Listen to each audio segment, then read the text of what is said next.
जब संपूर्ण वैभव होते हुए भी प्रभु श्री राम का मन व्याकुल था, तब गुरु वशिष्ठ के ज्ञान ने उन्हें विषाद से बाहर निकाला।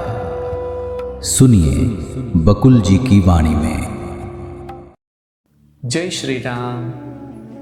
तो कल बहुत ही अद्भुत लीला का हमने एक उदाहरण सुना और लीला के उदाहरण में वापस वशिष्ठ आए और वशिष्ठ को भी राजा के जैसी साहिबी भोगतने की इच्छा हुई।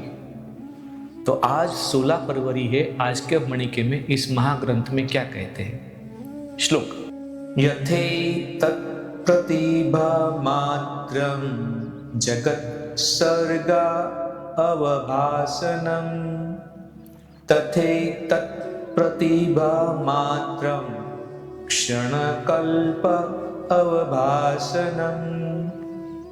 अर्थ है, जिस प्रकार यह संसार और सृष्टि मात्र रूपाकृतियां, रूप और आकृति है, उसी प्रकार क्षण और युग भी काल्पनिक है। क्षण का मतलब माने क्या? एक सेकेंड का मैक्सिमम आप कितने विभाजित कर सकते हो, उसमें से एक भाग, उसको क्षण बोलते हैं। तो क्या बोले? क्षण और युग दोनों काल्पनिक है।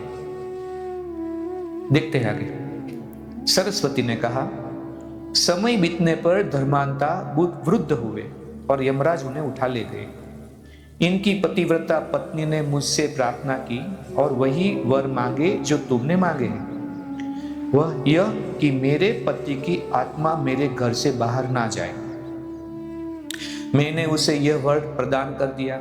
वे धर्मात्मा दिव्य प्राणी थे और विगत जीवन काल की अपनी दृढ़ संकल्पना के कारण बलवान राजा बने और उन्होंने पृथ्वी पर स्वर्ग सदृश एक बड़े राज्य पर शासन किया। कल वशिष्ठ को, धर्माता थे, वशिष्ठ को और उनकी पत्नी अरुंधति को, वशिष्ठ को मन में एक विचार आया, एक संकल्प उठा कि मुझे भी इस राजा की तरह बनना है, मेरे पीछे भी लाव लश्कर हो। आज सरस्वती ने बताया, फिर वो वृद्ध हो गए इस जीवन काल में और चल बसे। फिर अरुंधति ने प्रार्थना की और अरुंधति ने आगे, सरस्वती ने आगे बताया कि फिर वो वशिष्ठ दूसरी बार राजा बने और बहुत ही बड़े राजा बने। लीला, यह वही धर्मात्मा है जो अब तुम्हारे पति है और राजा है। देखो कहां पे कहा गया। उस वशिष्ठ जब वृद्ध शरीर होने के बाद मृत्यु को पामे, वो ही जो राजा बने थे, वो ही तुम्हारे पति थे। एक हमें कड़ी मिल गई, कड़ी जुड़ रही है। तुम भी अरुंधति ही हो जो इनकी पत्नी थी। अज्ञान और भ्रम के कारण ऐसा प्रतीत होता है कि यह सब कुछ असीम चेतना में घटा है, पर सच्चाई यह है कि कुछ हुआ ही नहीं। इतना सब कुछ होने के बाद भी कुछ हुआ नहीं है। सरस्वती बोलते हैं, मैं झूठ नहीं कहती, सच कह रही हूं। सुनने में अविश्वसनीय है, परंतु ऐसा प्रतीत होता है कि राज्य प्राप्ति की इच्छा के कारण ही उन धर्मात्मा की झोंपड़ी में राज्य निर्मित हुआ। उनकी कल्पना के हिसाब से ये जो राज्य है, वो सिर्फ एक झोंपड़ी में ही, जो झोंपड़ी में वो रहते थे, उसी में पूरा राज्य निर्मित हो रहा है।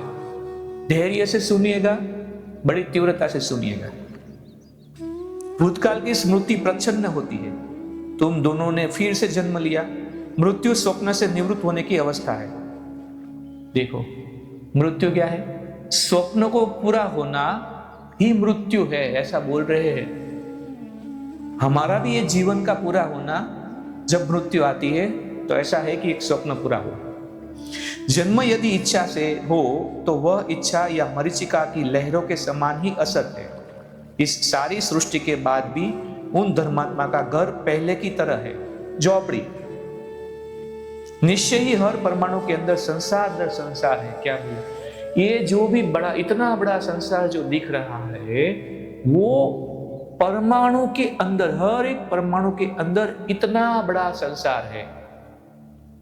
कभी कभी जब हम एक कमरे में बैठे होते हुए, तब कोई एक प्रकाश की किरण जब कमरे में आती है तो हम बैठे बैठे उस किरण के अंदर देखते तो बहुत सारे रजकण वहां उठते दिखते हैं। बस ऐसे ही इस पूरे आकाश में ऐसे छोटे छोटे रजकण जैसे संसार घूमते हैं, ऐसे ही, ऐसा समझना।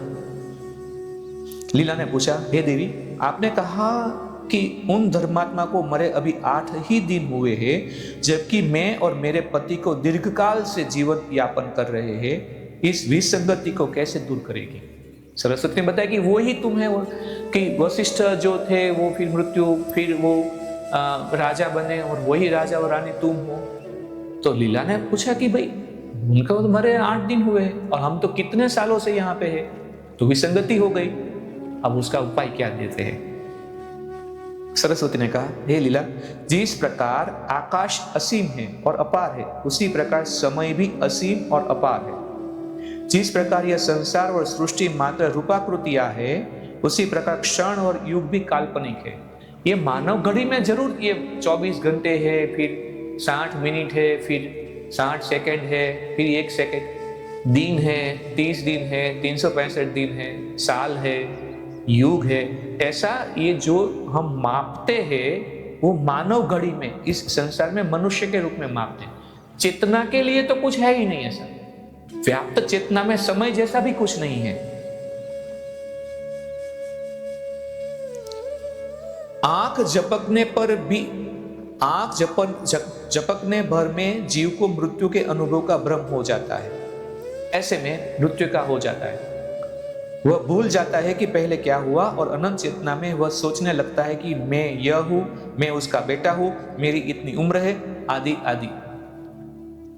स्वप्न में थोड़ी देर में ही जन्म, मृत्यु, संबंध निर्वाह घटित होता है और प्रिया के बिना एक रात भी युग सी प्रतीत होती है।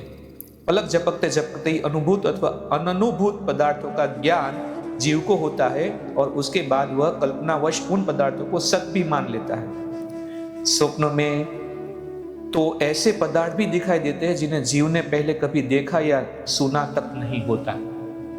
ये वर्णन करते हैं स्वप्न की। तो जैसे हमारे गुरुदेव भी बोलते हैं कि 5 प्रकार के स्वप्न होते हैं, तो ये स्वप्न की बात कुछ चल रही है इसमें। यह संसार और यह सृष्टि भी निरी स्मृति है, स्वप्न है। समय और दूरी के पैमाने सभी भ्रामक है। स्मृति एक प्रकार का ज्ञान है। ज्ञान का दूसरा प्रकार वह है जो भूतकालिक अनुभवों पर आधारित नहीं। चेतना में होने वाले परमाणुओं के संयोगिक मिलन से यह उत्पन्न होता है तथा अपना अलग ही परिणाम दर्शाता है। ये 3 पंक्तियां जो है वो हम फिर से पढ़ेंगे। यह संसार और यह सृष्टि भी निरी स्मृति है, स्वप्न है। समय और दूरी के पैमाने सभी भ्रामक है। स्मृति एक प्रकार का ज्ञान है। ज्ञान का दूसरा प्रकार वह है जो भूतकालिक अनुभवों पर आधारित नहीं।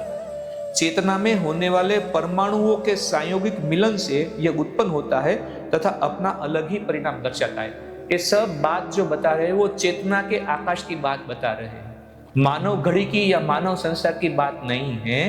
ये हमें समझ के चलना है। और आज इस परम ज्ञान को यहाँ पे विराम देते हैं। कल हम इसी श्रृंखला को आगे बढ़ाते हुए नई मणिका के साथ मिलेंगे। तब तक के लिए जय श्री राम। इस ज्ञान यात्रा में हमारे साथ बने रहने के लिए चैनल को सब्सक्राइब करें और बेल आइकॉन दबाएं।